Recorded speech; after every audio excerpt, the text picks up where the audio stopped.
Now, you've been looking at a classification system. You've been looking at genes and something else, response rate, Right. children with ALL. What were you doing here, in fact? So this is a study that was conducted a while ago. So it was conducted from 2003 to 2011. So now we're analyzing the data.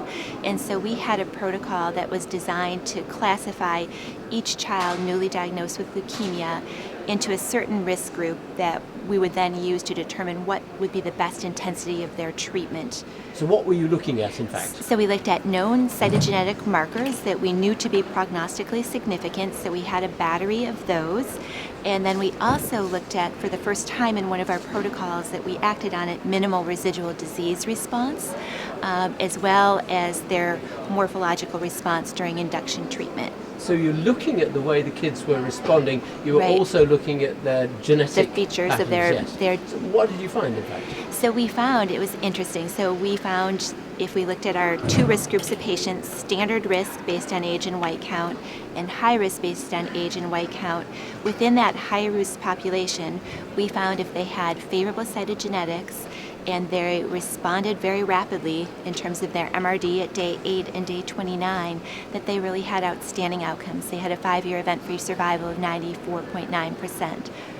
Right, so some of these children might otherwise have gone on to have chemotherapy, perhaps quite aggressive chemotherapy.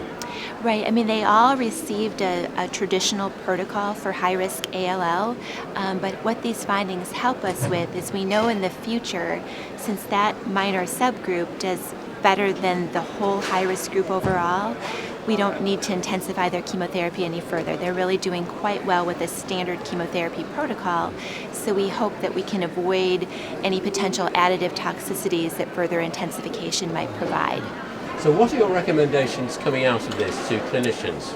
So, well, clinicians, if children have this combination, high-risk patients have this combination of very good cytogenetic findings and good MRD responses, our recommendations is they continue on a traditional high-risk treatment protocol and not have further intensification. And a brief take-home message then, what would you say that is?